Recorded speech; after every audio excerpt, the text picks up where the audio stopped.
this magic book, any evil plan I write comes true. But to harness his power, I need the final page that is protected deep below the surface by one legendary hero. Will you stop playing that tiny piano? Sorry. Attack! I think we have a few minutes before he gets here. Boy, he's right on top of us. Burn the door. Got it. Bullseye. From Paramount Animation and Nickelodeon Movies. That pirate's gonna destroy our world. Aren't you overreacting a bit? Patrick, what are you doing? Vandalizing stuff. Isn't that your house? To save their world, Come on, team. Let's get that book back. they must come Oh! to ours. What is this place? Uh-oh. In 2015, A giant hairy porpoise. Beast. We need to get these guys back in the water. Yeah, this place smells awful. comes the 3D motion picture event. So hot, Oh, where have you been all my life? This is uncomfortable. and so extreme, There's the book. Now it's our turn to rewrite the story. you'll need new pens.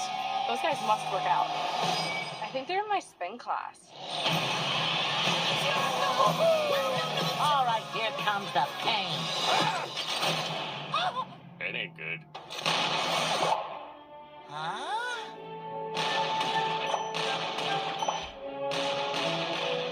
They're beautiful. Oh. The SpongeBob movie, Sponge Out of Water, in 3D. Mr. Super Awesomeness, take him down.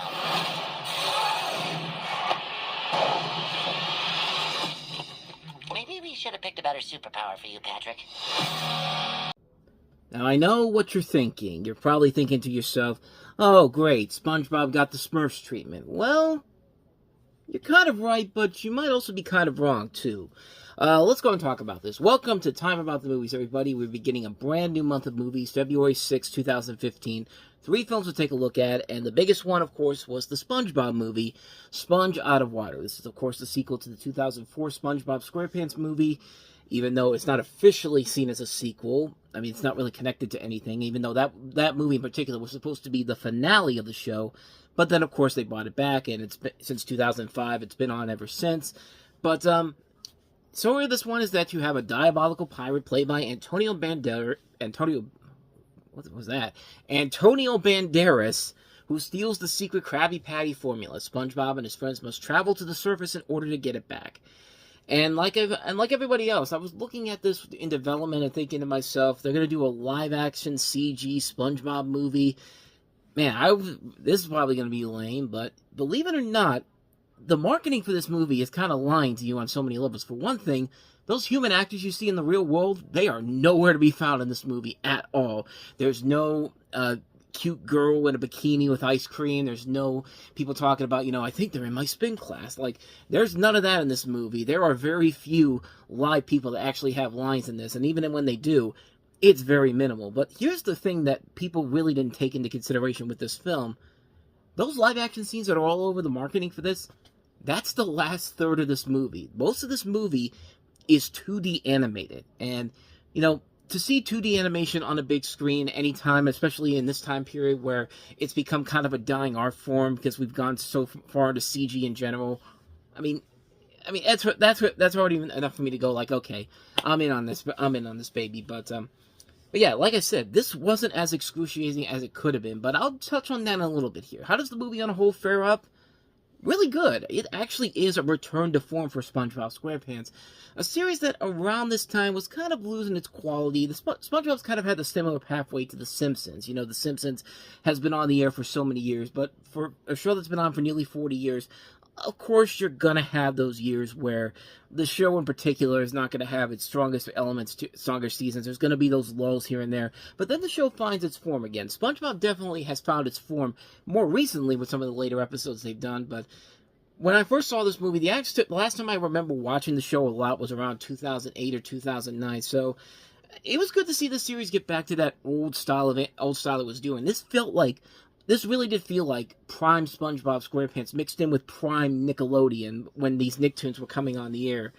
A lot of the original people who worked on the series came back for this movie, and you can definitely tell, considering some of the humor and adult references make a comeback in this. And with the first movie, there was at least a linear story to it to follow, a basic 3-act structure. Here, there's a story, and let's be honest, this is one where they just decided to go all nuts on it, man. I mean, to be fair, this is actually what I've been wanting to see for the series from a long time now. It leads to a lot of incredibly trippy and out-of-nowhere surreal moments that kind of would take place later in the later seasons of the show, where it's not even reminiscent of early SpongeBob, but we're throwing a little bit of Ren and Stimpy in here. There's parts in this movie where the film just goes all chaotic. Like, there's a part where Plankton goes inside SpongeBob's brain, and it's so messed up inside of there, these weird images, and there's like a part where like these fluffy little pieces of cotton come together, and they all of a sudden spawn a kitten out of nowhere. It just goes meow. Like, it's just weird stuff. Like, there's a talking dolphin that controls the universe.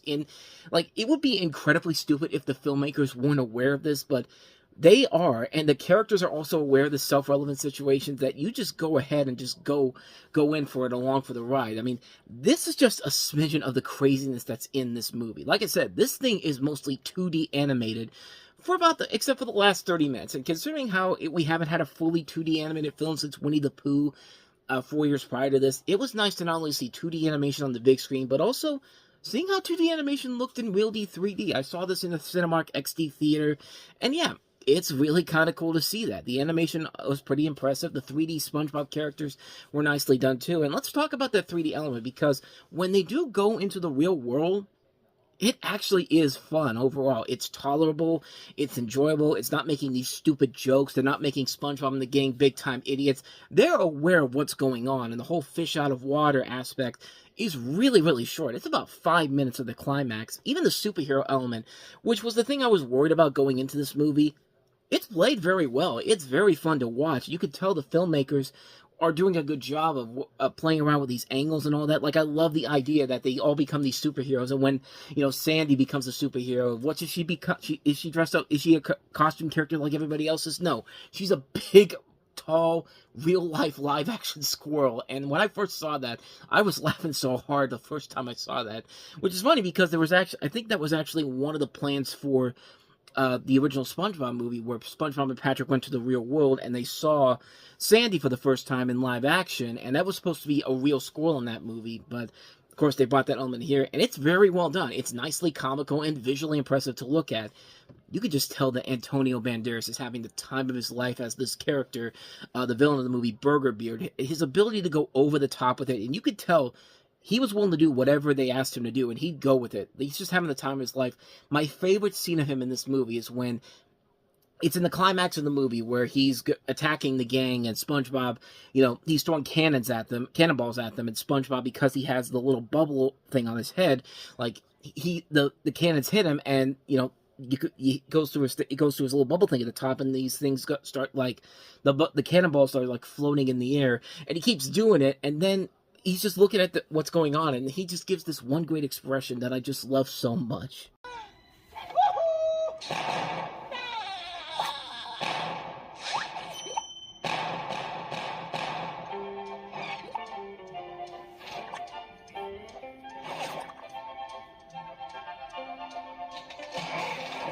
That right there is my favorite joke in the movie, because how can you not laugh at a scene like that where, he's got this look on his face like, what the fuck is going on here? And yet he just still continues to fire. Like, he does not care. Like, that's just an example of the great over-the-top humor this film brings to the table. Now, granted, there are some flaws to the movie. There are some flaws in the storyline. Some things that are pretty lackluster, such as, the message they're trying to throw in about teamwork. It just feels kind of forced overall. Going back to the first movie, that film's message about you being able to do something regardless of how you act is more well represented there. But here, it's kind of like a tacked-on message. They kind of just threw it in there at the last minute, so there could be somewhat of a lesson. It's like that episode of Itchy and Scratchy where, it's just Itchy hitting Scratchy on the head, going like, ow, and Itchy's like, hee hee hee, and they do it a couple times. It's just like, and then at the end they're just like, kids, say no to drugs, and they just smile and go like, yee, like that type of thing. Like, but yeah, there are also some times when the story kind of goes all over the place, like when the secret formula is taken away, like the whole town all of a sudden just turns into Mad Max. I mean, quite literally, the whole thing just goes into a post-apocalyptic setting, which is funny because we're still a few months away from Mad Max Fury Road coming out. And then halfway through the movie, the mood changes once they realize that, you know, there's this whole thing where they think SpongeBob and Plankton took the Krabby Patty secret formula, and then when they realize that, oh, they didn't take it at all of a sudden we shift the story to them going to find it, and then there's these subplots that keep getting put in about how Patrick doesn't have feet or something like that, like elements that just kind of throw in there, just kind of, I mean, it felt like more of a studio thing to bring those in there, but, I mean, overall, this is a movie that works because of just how over-the-top silly it is, from the animation to its surreal humor, from the plot to Antonio Banderas just having a ball playing the villain. It's a good, fun movie that works because it knows that it's trying to be silly. It's not trying to bring, like, this big overall message overall, even though they're trying to force it in there. I really do think if you go into it just experience expecting to have a good time without thinking too much, you can really have a good time with this film. It really is a movie that not only appeals to the kids, not only appeals to the SpongeBob fans who have grown up with the show and now are starting families of their own, but also parents, teenagers, pretty much anybody can have a really good time with this movie if they go into with the right mindset. It's a fun time at the movies. It's just a really, really fun film. I can't recommend this one enough. Sponge Out of Water. What a great film it is. It's a really, really fun film. And trust me when I tell you the next two movies we have here, you're gonna want to see the SpongeBob movie because, yeah, the SpongeBob movie knows exactly what it is. These next two movies they're movies with high budgets, all these big stars. They think they can get away with that alone, but no, that's not the case. Such is the case with our first movie of the two, the big box office bomb that was the Wachowskis' Jupiter Ascending. Difficult for people to hear that their planet is not the only inhabited planet. You say you're an alien. Yes, I'm a lycanth bred for the military. Your Earth is a very small part of a very large industry. I want her found, and I want her dead. Why is this happening to me? You are royalty. Here we go. Jupiter Ascending, February 6th. Experience it in IMAX 3D, rated PG-13. You know, it must be great to be the Wachowskis, who can basically get Warner Brothers to get behind what they do, because, hey, they made The Matrix 16 years ago, even though nothing they had done since The Matrix, with the exception of Speed Racer, and, okay, technically V for Vendetta they produced, but they produced that movie, but Speed Racer was probably the best thing they directed. Unfortunately, that wasn't a hit when it came out, so Warner Brothers basically said, here's a blank check to do whatever you want, and they gave us this piece of garbage right here. I mean, this movie, oh my god, this was terrible. So Mila Kunis stars as Jupiter Jones, an ordinary cleaning woman, and Kane Wise, played by Channing Tatum, is an interplanetary warrior who informs Jones that her destiny exists beyond Earth. So it's one of those movies where it's trying to become the next Star Wars. And it's the Wachowskis literally described it as a mix between The Matrix and Star Wars, which it's neither one of those things whatsoever. This thing was an abomination of a movie. This thing is so fucking awful in the way that the story makes no sense. You could tell this is the biggest problem with it, simply and effectively, is that it's an original sci-fi concept that's trying to be this new groundbreaking thing, but people don't realize that stuff like Star Wars, Star Trek, The Matrix, those were lightning in a bottle moments, and you really need to come up with something really incredible and amazing if you're going to top what you did before. And sadly, this movie does not do any of that. This falls into the same traps as other knockoffs of those movies I mentioned before did. In TV shows in general, like Star Trek, Star Wars. Like, George Lucas has tried to recreate Star Wars so many goddamn times. We just looked at one of his lamest attempts with Strange Magic, but before this there was also Willow, which wasn't bad overall. Not as bad as they made it out to be, but certainly was no Star Wars. But this thing in particular was just a mess. You're sitting in this movie for 2 hours, and you're not getting anything out of it whatsoever. They spent over $200 million on this, and there are studios out there, there are movies out there that were probably that are a whole lot better. That only wish they can get this, they can get their cock sucked like the Wachowskis were getting their sucked by Warner Brothers. I mean, I know it's graphic to say, but it's the god honest truth. I mean, come on, look at the films they have done since The Matrix. The 2 Matrix sequels, which were terrible. You know, Cloud Atlas, which was awful. The best thing they did was Speed Racer, and that they wrote and directed, and that didn't do any money whatsoever. I mean, yeah, they produced stuff like The Animatrix and V for Vendetta, which were great overall, but yeah, this thing is just, this is bad. This is just really, really bad. Eddie Redmayne in particular in this, like, it's this movie you start to realize, oh, you know, a movie like this doesn't cause somebody to lose an Oscar. No, the Oscars basically already have an idea of who they want to give Oscars to, because you think Eddie Murphy was going to win an Oscar after Norbit. He was never going to win it at all. Like, he was, like, even though he was the front runner for many weeks, you could, like, I mean, Eddie Murphy with Dreamgirls, Hugh Jackman was never winning for Les Miserables not because of movie 43, because they don't want to give him an Oscar for a movie where he actually is trying to be. No, they want to give him Oscars for a body of work or something like that. Because Eddie Redmayne, after watching him in this, he should not have won the Oscar for Best Actor in this. Like, I liked him in The Theory of Everything, but if that theory was true about how these movies, you know, about how these movies that come out in between the awards kind of ruin your chances of winning an Oscar when they're bad, I mean, this thing should have caused him not to win an Oscar whatsoever. But then again, you could also make the argument for Natalie Portman and No Strings Attached. But No Strings Attached wasn't a bad movie. It's actually not. It's actually a pretty good movie. But I mean, it's just, he's terrible in this movie. He's a lame villain. He's doing over the top antics that don't work. I mean, this thing is just, it's a colossal mess. It's a colossal mess on so many levels, and the only reason why it's not considered one of the worst movies of the year to me is that this same weekend gave us another movie that's just as bad, if not worse, and that was over at Universal. Here's Seventh Son. Since the beginning of time, we have protected mankind. You are the 7th son of a 7th son, and war is coming.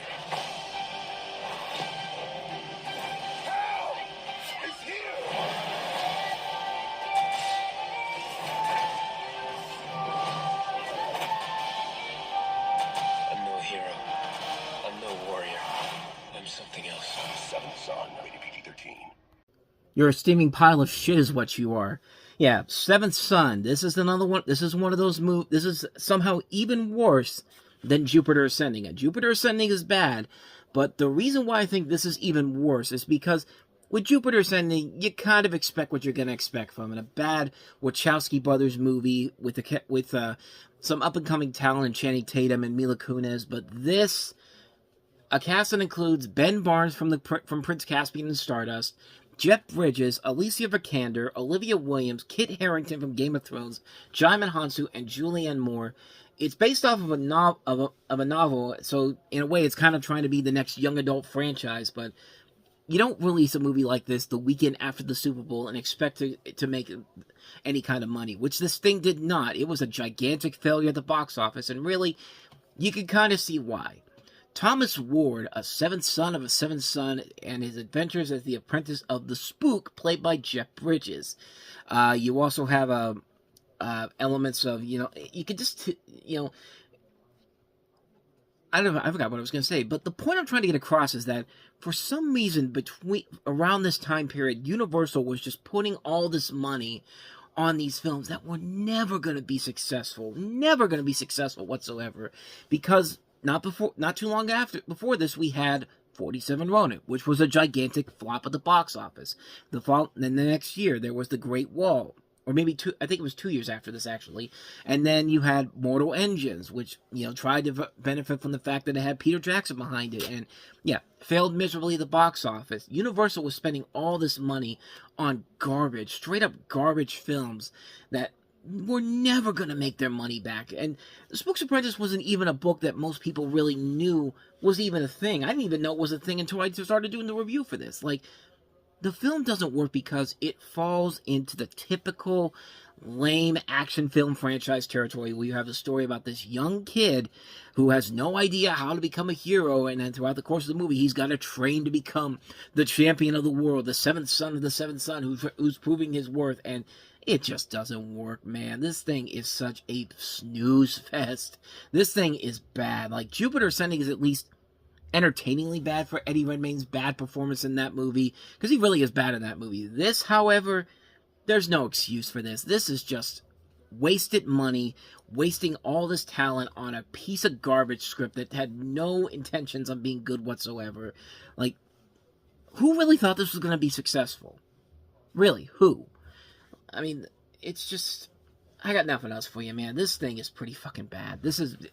I think this is even worse than Jupiter Ascending. But then again, that's like comparing a piece of shit to a piece of shit. They're pretty bad, but you know what? At least Jupiter Ascending, the piece of shit, at least has something of value to it. At least I could see where they were coming from with that. There's no excuse for this. Nobody was going to go see this movie and make it a success. And sure enough, it was a massive failure for Universal. It lost them $85 million on this project. So that should tell you everything you need to know about how bad Seventh Son is. Just awful, awful film. Awful. So there you go. That's everything I have to say about the weekend of February 6, 2015 on Time About the Movies. Next time we meet, we have the opposite of this weekend, where instead of one good movie and two really bad films, we have one really bad movie and two good films. The bad film being a movie that was highly anticipated when it came out, 50 Shades of Grey, based off the books by E.L. James, and featuring an actress I really liked at that point, an up-and-coming actress in Dakota Johnson. I thought if anything, she'll use this and take the Kristen Stewart route in Twilight, star in these bad movies, and then hopefully her career after that will be better, and it really kind of wasn't. But we'll touch on that. We'll touch on Matthew Vaughn's film, Kingsman: The Secret Service, with Taron Egerton and Samuel L. Jackson among its cast, along with Colin Firth. And we have the movie that was the inspiration for the television series most recently, What We Do in the Shadows. We have that movie from Taika Waititi. So 3 films to take a look at next time around. So we'll delve into those films coming up tomorrow on the show. With all that said, though, thank you so much for watching this. I hope you enjoyed it. If you did, please go ahead and do me the honors of hitting that like button, that subscribe button, and that notification button.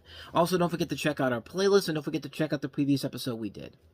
So with all that said, whether it's in the past, the present, or the future, I will see you at the movies. Take care.